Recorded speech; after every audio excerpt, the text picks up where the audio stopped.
तो वहीं केदारनाथ उपचुनाव को लेकर नेता प्रतिपक्ष यशपाल आर्य ने भी बीजेपी सरकार पर तीखा हमला किया है। उन्होंने कहा कि प्रदेश में रोजगार देने वाली नहीं बल्कि छीनने वाली ये सरकार है। नेता प्रतिपक्ष यशपाल आर्य से खास बातचीत की है न्यूज डे संवाददाता अजीत राठी ने। सुनिए।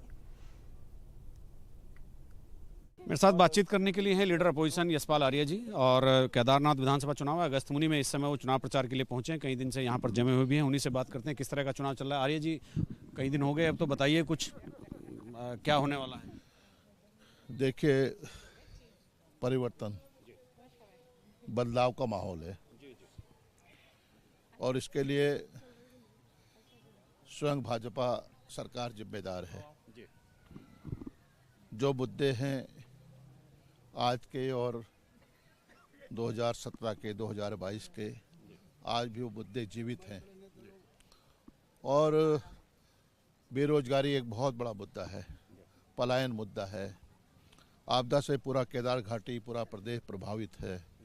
पुनर्वास नहीं हो पाया, विस्थापन नहीं हो पाया, आर्थिक मदद मुआवजा नहीं मिल पाया और रोजी रोटी का संकट पैदा हो गया है। लोगों में घोर निराशा है। जिस तरह से बाबा केदारनाथ हमारी आस्था विश्वास का प्रतिबिंब है, प्रतीक है और जिस तरह से बाबा केदारनाथ की अस्मिता पर चोट पहुंचाने की चेष्टा की गई है भारतीय जनता पार्टी की सरकार द्वारा, जिस तरह से एक नेक बाबा केदारनाथ धाम की बुराड़ी दिल्ली में जाकर स्थापित करने की मंशा भाजपा ने दिखाई, लोग आहत हैं। रोजी रोटी का संकट पैदा हुआ है। चारधाम यात्रा बाबा केदारनाथ के दर्शनार्थ लाखों लोग हर वर्ष आते हैं। जिस तरह से एक नई परंपरा की शुरुआत की, रजिस्ट्रेशन की। पब्लिक का मूड क्या है? पब्लिक का मूड मैं बता रहा हूँ ना कि एक आक्रोश है, एक गुस्सा है। हाथों से काम छीन लिया गया। तीर्थ यात्रा को डाइवर्ट करने का और तीर्थ यात्रा को प्रभावित करने का काम भारतीय जनता पार्टी की वर्तमान सरकार ने किया है। जो छोटे दुकानदार हैं, डंडी कंडी, घोड़े खच्चर चलाने वाले, नींबू पानी बेचने वाले, चाय की दुकान चलाने वाले, होटल चलाने वाले, ढाबे, भोजनालय, सारे प्रभावित हुए हैं। काम छीन लिया। जो सरकार काम नहीं दे सकती है उसको रोजी रोटी छीनने का अधिकार नहीं है। तो कह रही है कि वहाँ तो बहुत झगड़ा है, चुनाव तो हम जीते जाएंगे। हाँ, ठीक कह रही है। धन बल का इस्तेमाल कर रही है। इन प्रकारेण चुनाव को जीतना चाहती है। सत्ता बल, सरकारी मशीनरी, सरकारी तंत्र का और धन बल का लगातार इस्तेमाल हो रहा है। सरकार के संरक्षण में प्रशासन के अधिकारी खुलेआम ट्रकों को शराब की निगरानी में शराब पहुंचाने का काम कर रहे हैं। धन बल, पैसे का दुरुपयोग हो रहा है। लोगों को लालच दिया जा रहा है, प्रभावित करने की कोशिश की जा रही है। लेकिन केदारनाथ की घाटी ने तो ये केदारनाथ विधानसभा उपचुनाव को लेकर महिला मतदाताओं में भी खासा उत्साह देखा जा रहा है। न्यूज स्टेट की टीम लमगोंडी गांव पहुंची। यह गांव गुप्त काशी बसु केदार मार्ग पर पड़ता है। चारों तरफ ऊंचे पर्वतों की हसीन वादियां इस गांव को खूबसूरत बनाती हैं, लेकिन समस्याएं खूबसूरती में दाग लगा देती हैं। महिलाओं की जुबानी सुनिए आखिर उनकी पीड़ा की कहानी। मैं यहाँ लमगोंडी गांव में हूँ और ये केदारनाथ विधानसभा क्षेत्र का गांव है। यहाँ चुनाव होना है, 20 तारीख को मतदान होना है। हमारे साथ गांव की कुछ महिलाएं हैं।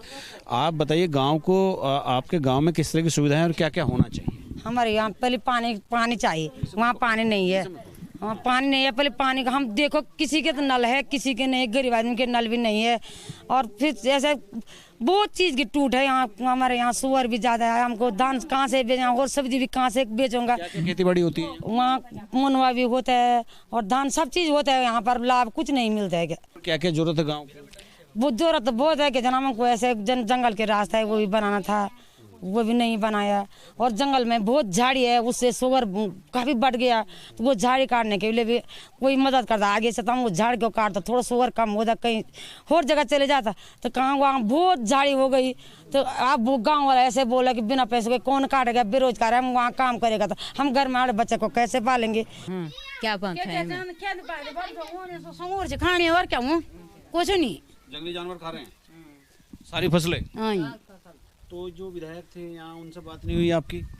ना विधायक जीतने के बाद ये इधर आई हाँ जी। कोई नहीं है? ना आपने अपना विधायक को गांव में कब देखा था? नहीं, कभी नहीं, कभी नहीं। कभी नहीं।